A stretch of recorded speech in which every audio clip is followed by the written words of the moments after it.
नमस्कार दोस्तों, मैं अंकुर उपाध्याय स्वागत करता हूं आप सभी का एक बार फिर से अपनी नई वीडियो में। कल से लेकर फ्राइडे तक कहां पे होगा बड़ा एक्शन, तेजी मंदी, क्या करें क्या ना करें, इसके बारे में आप सभी के साथ सारी डिटेल शेयर करने वाला हूं। दोस्तों, बड़ी बातों की बात करें अगर सबसे पहले तो कल प्रेसिडेंट ट्रंप का एक बार फिर से एक बयान आया है। पॉजिटिव तो नहीं लग रहा है, लग तो नेगेटिव ही रहा है।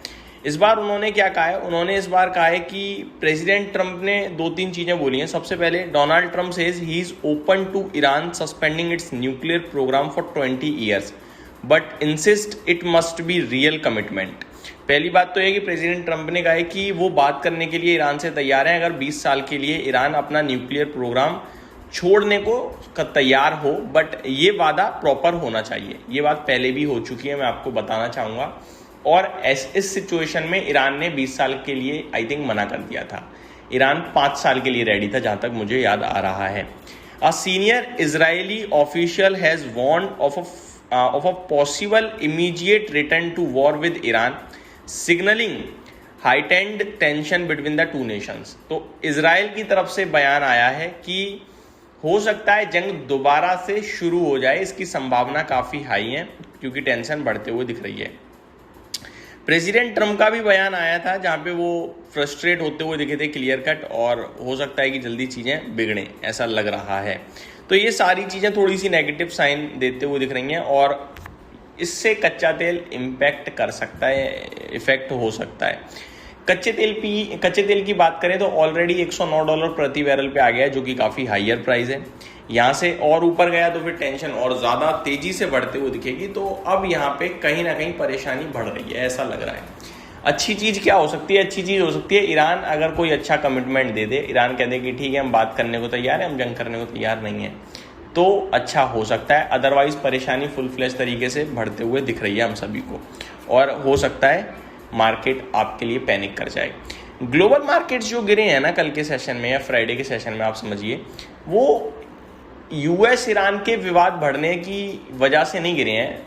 मार्केट इसलिए गिरा क्योंकि यूएस और चाइना के बीच में कुछ निकला ही नहीं आउटकम, वो बिल्कुल बेफिजूल मीटिंग हो गई। तो ये मार्केट ने कहा कि यार कुछ भी नहीं मिला, तो बाजार गिर गए क्योंकि उम्मीदें थी कि कुछ आ सकता है अच्छा स्ट्रेट ऑफ हॉर्मुज़ से रिलेटेड, लेकिन कुछ भी नहीं आया। एक स्टेटमेंट आई कि दोनों पक्ष सहमत हैं स्ट्रेट ऑफ हॉर्मुज़ ओपन करने के लिए, लेकिन करोगे कैसे? करने की रिस्पॉन्सिबिलिटी तो ईरान की है। तो ईरान के लिए तो आपने ना बात करी, ना चीत करी, ना कुछ, तो बाजार निराश हो गया और इसलिए गिरा। इनडायरेक्टली वो स्ट्रेट ऑफ हॉर्मुज़ ना ओपन होने की वजह से गिरा है, लेकिन डायरेक्टली अगर आप देखोगे तो वो यूएस और चाइना के बीच से कुछ आउटकम नहीं आया, इसलिए गिरा। अब अगर बात करें अमेरिका की, तो अमेरिका में भयंकर फॉल था। करीब नेस्डेक 400 पॉइंट गिरा है, 1.5% नीचे। डाउ 540 पॉइंट नीचे, 1%। S&P 500 1.25% नीचे। रसेल 2000 2.5% नीचे। तो गिरावट तो थी भाई साहब, चौतरफा गिरावट थी और अच्छी खासी गिरावट थी। अब मैं अपने भारतीय बाजार की तरफ आता हूँ बिना देरी के। सबसे पहले मैं आपको बताना चाहूँगा FIDIs का डेटा, जो कि वैसे तो कुछ मतलब है ही नहीं बताने लायक, क्योंकि छोटा छोटा डेटा है और इंटरेस्टिंग ये है कि उल्टा सीधा हुआ है इस बार। जैसे कि FIIs ने खरीदा है कैश मार्केट में 1329 करोड़ का, और DIIs ने बेच दिया है 1950 करोड़ का। FIIs ने इंडेक्स फ्यूचर्स में 1400 करोड़ के करीब की बाइंग करी है और स्टॉक फ्यूचर्स में 1200 करोड़ के करीब की बिकवाली कर दी है। तो अपने आप में ना ये थोड़ा डिफरेंट लगा मुझे कि आज तो भैया FIIs खरीद कर जा रहे हैं और DIIs बेच के जा रहे हैं। FIIs ने स्टॉक फ्यूचर्स में लेकिन बेचा है। अब यहाँ से आगे क्या होगा क्या नहीं होगा, इसके बारे में बात करते हैं। सबसे पहले अगर मैं आप सभी के साथ गिफ्ट निफ्टी की बात करूं तो गिफ्ट निफ्टी आपको पॉजिटिव दिख रहा है, ये अच्छी बात है। तो गिफ्ट निफ्टी से संकेत ठीक लग रहे हैं। मेरे को यहाँ पे एक लेवल आपके साथ शेयर करनी है, वो लेवल मैं आपको बताना चाहूँगा।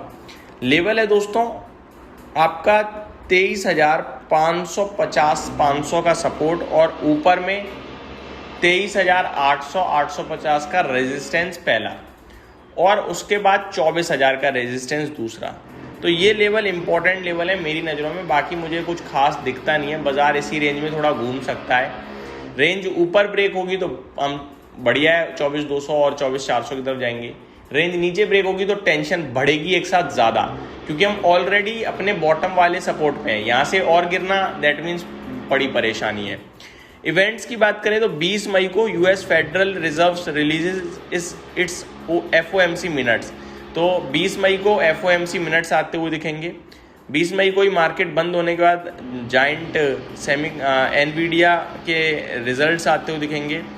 ज़्यादातर तो अमेरिका की चीज़ें दिख रही हैं यहाँ पे। तो मैं आपके साथ अब शेयर करता हूँ रिजल्ट कैलेंडर। सबसे पहले कल की बात करना चाहूँगा। कल की बात करी जाए तो इवेंट्स, कॉर्पोरेट इवेंट्स की बात करते हैं, जैसे कि डिविडेंड, बोनस, स्प्लिट वगैरह। कल के सेशन में मेट्रोपोलिस ₹1 एक्स डिविडेंड ट्रेड करेगा, मान इंफ्रा कंस्ट्रक्शन 72 पैसे, एलिकॉन कैस्ट्रॉय ₹2, अतिशय लिमिटेड ₹1 का एक्स डिविडेंड ट्रेड करेगा। रिजल्ट कैलेंडर की बात करी जाए तो बहुत सारे नंबर्स आ चुके हैं, वो मैंने अभी तक डिस्कस नहीं करे, जो मैं आज डेफिनेटली पूरे डिस्कस कर दूंगा आपके साथ। कल के लिए बड़े नामों में IOCL, GE Vernova, Astral, Timken, IGL, Jain resource, Triveni turbine, JSW cement, Zydus wellness, Ola electric, Doms industries, Afcons infra, Strides pharma, Apollo microsystem, Sedemac, GNFC, JK paper, Aarti pharma, SPARC, ये बड़े नाम हैं। बाकी रिजल्ट्स तो दोस्तों बहुत लंबी लिस्ट है, मैं डिस्कस करूंगा तो काफ़ी समय लग जाएगा, लेकिन ये कुछ बड़े नाम हैं जिनके कल नतीजे आपको आते हुए दिखेंगे। तो इस वीडियो में दोस्तों सिर्फ इतना ही। उम्मीद करता हूँ डिटेल्स पसंद आई होंगी। Thank you so much for watching this video. Have a great day guys.